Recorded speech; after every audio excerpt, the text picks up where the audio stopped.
कि इस दुनिया में किसी के हाथ में नहीं है कि आप किस घर में पैदा होंगे, किस परिवार में पैदा होंगे, किस समाज में पैदा होंगे, क्योंकि वो तो ऊपर वाले की मर्जी से होता है। लेकिन ये हर आदमी के हाथ में, अगर आपको सही प्लेटफॉर्म मिल जाए तो आप अपने खानदान का इतिहास लिख सकते हैं, खानदान के अमीर आदमी बन सकते हैं, खानदान में बड़े आदमी बन सकते हैं। क्योंकि आप इस दुनिया से बहुत सारे लोग जाते हैं, आपने देखा होगा, किसी को देखा वो इस दुनिया से चला गया भैया, कभी बोलते हैं वो चला गया, लेकिन आपने जाते हुए कई बार सुना होंगे कि डॉक्टर साहब नहीं रहे, एडवोकेट साहब नहीं रहे, मंत्री जी नहीं रहे, विधायक जी चले गए, कोई बड़े नेता चले गए, कोई बड़ा अधिकारी चला गया। यानी जन्म सारे एक जैसों का हुआ था।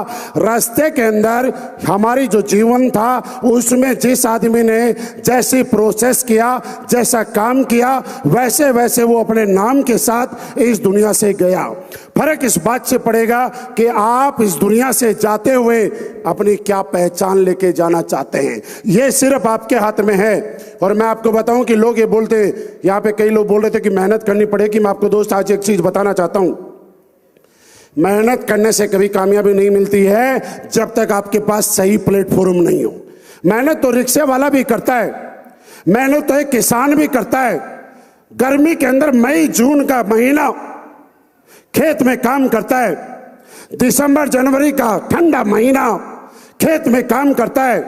रेलवे स्टेशन के बाहर खड़ा होकर एक रिक्शे वाला सवारी का वेट करता है पूरी रात सर्दी में, और बाद में सवारी बार्गेनिंग करती है, उसके बाद भी वो लगा रहता है। मेहनत तो वो लोग भी करते हैं, लेकिन मेरे दोस्त फर्क इस बात से पड़ता है कि मेहनत कर कहां रहे हो। आज ये चेक करना आप घर जाके कि आप जो काम कर रहे हो वो काम आपको कहां तक लेके जा सकता है। फॉर एग्जाम्पल, कोई आदमी दुकान चला रहा है तो ये सोचना, मैं अगर 50 साल ये दुकान चलाता रहा तो 50 साल के बाद ये दुकान मुझे कितनी की इनकम देगी। अगर आपको लगे कि मैं मास्टर की नौकरी कर रहा हूं, मैं पुलिस में नौकरी कर रहा हूं, सारी की सारी नौकरियां मेरे लिए रिस्पेक्टेबल हैं, थी और रहेंगी, लेकिन आप ये चेक करना कि यही काम करते करते आप 10 साल बाद कितना कमाएंगे, 20 साल बाद कितना कमाएंगे, क्योंकि वहां अकेले काम कर रहे थे और यहाँ पे आप एक टीम बनाने का काम कर रहे हैं। जब आपको ये समझ में आ जाता है कि आपको इस काम के साथ आगे बढ़ते हैं तो कभी भी लोगों की बातें आपको बुरी नहीं लगती हैं। क्योंकि जब आप मार्केट में, यहाँ पे कई लोगों को सुना आपने कि लोग हमें ऐसा बोला करते थे, तो जोड़ने का काम है, आपको भी बोलते हैं। लोग बोलते थे तो फंसने फंसाने का काम है, लोग बोलते थे ऐसा कुछ नहीं होता, लोग बोलते थे ऐसे बात करने वालों को हमने बहुत देखा है। भाई मेरे दोस्त, जिन लोगों को लोगों ने बहुत देखा था ना, वो आज भी देख ही रहे हैं। हमने बहुत लोगों को देखा नहीं, हमें जब प्लेटफॉर्म मिला तो दिन रात काम करके और अपने आप को साबित किया, प्रूव किया कि कैसे होता है। और मैं अपने आप को आपके साथ कनेक्ट करना चाहता हूं। मैं जब इस बिजनेस में आया था, मैं उस टाइम भारतीय सेना में नौकरी किया करता था। 14 जाट मेरी यूनिट थी, जाट रेजिमेंट में मैं था।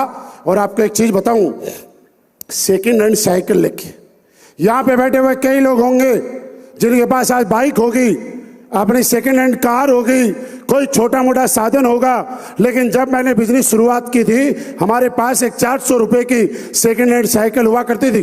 सेकेंड हैंड साइकिल लेके, 400 रुपए की साइकिल लेके जब हम करोड़ों की बात करने के लिए जाया करते थे, लोग हमें बोला करते थे और लोगों को हम बोलते थे तुम्हारी जिंदगी बदलेगी और हम लोग कामयाब होंगे।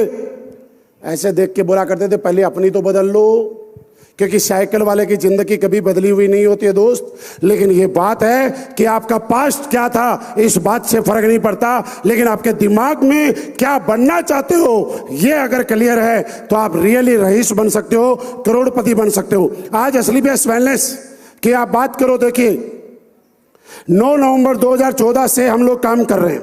9 नवंबर 2014 के बाद क्या कर रहे हैं, क्योंकि कोई भी आदमी काम यहाँ के क्यों करेगा जब उसको ये लगेगा कि ये काम मेरे करने लायक है। हम लोग क्या काम करते हैं पहले चेक करूं। हम लोगों के घर घर जाके लोगों को उनकी जरूरत का प्रोडक्ट देते हैं। किसी की घुटने ठीक हो गए, किसी की डायबिटीज ठीक हो गई, किसी की और प्रॉब्लम ठीक हो गई। आप मुझे बताइए ये काम समाज के लिए सही काम है कि गलत काम है? हम लोग कोई गलत काम कर रहे हैं क्या?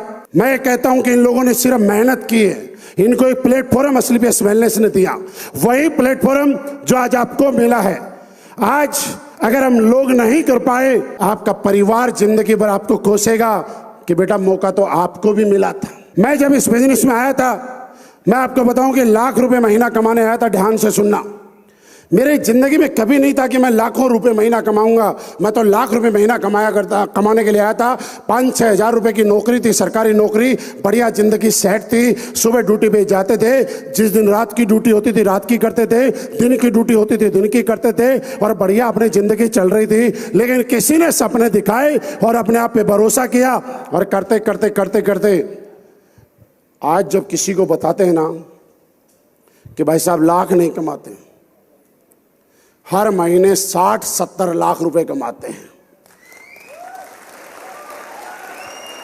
कितना सुना आपने? कितना सुना? कम नहीं होता है, कम नहीं होता है। और अगर आपको लगता है कम है तो मैं आपको एक चीज बताऊं, अपने पड़ोसी से 60-70 लाख रुपए की 500 की गड्डियां उधार मांगना, एक तराजू में खुद बैठना और एक तराजू में वो 500 की गड्डियां रखना, मैं गारंटी देता हूं आपके वजन से ज्यादा होती हैं। अगर पड़ोसी के पास मिल जाए 500 की गड्डी तो बात कर रहा हूं, ना मिले तो इंतजार करो, और फिर भी ना मिले तो AWPL में काम करो। एक 400 रुपए की साइकिल से शुरुआत की थी।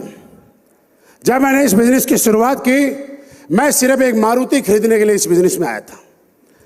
स्विफ्ट डिजायर मेरी जिंदगी की पहली गाड़ी थी। उसके बाद में मुझे लगा कि कुछ बड़ी होनी चाहिए। मैंने 20 लाख रुपए की शेवरलेट की क्रूज ली।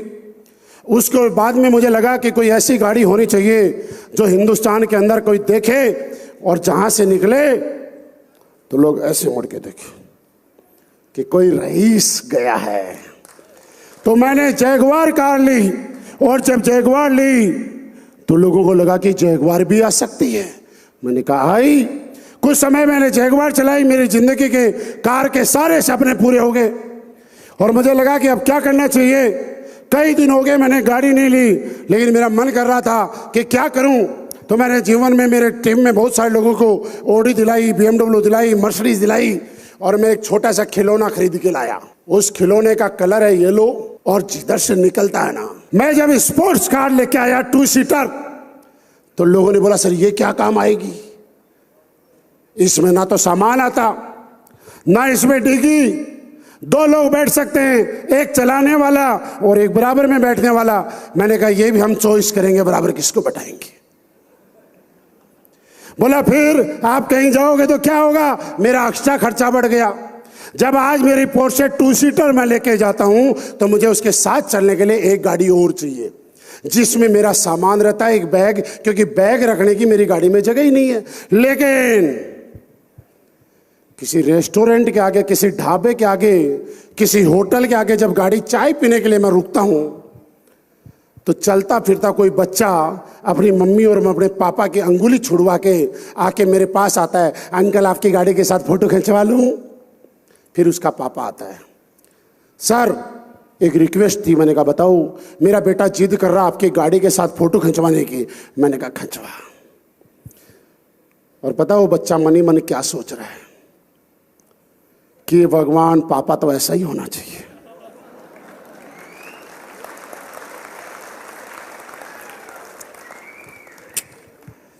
और वो उसके मम्मी पापा बाद में आके मुझे बोलते हैं सर थैंक यू, आप कितने अच्छे हो ना, हमारे बच्चे ने बैठ के फोटो खिंचवाई, पीछे खड़े होके खिंचवाई, आगे खड़े होके खिंचवाई, आपने मना भी नहीं किया। अरे मैंने कहा बदकिस्मत, सोच अगर तूने जीवन में कुछ किया होता तो तेरे बच्चे को मेरी गाड़ी के साथ फोटो खिंचवाने की जरूरत नहीं पड़ती। सोचना दोस्त आज कि ये मौका ऊपर वाले ने दिया है, कभी इसको खत्म मत करना। लोग क्या बोलते हैं कोई फर्क नहीं पड़ता।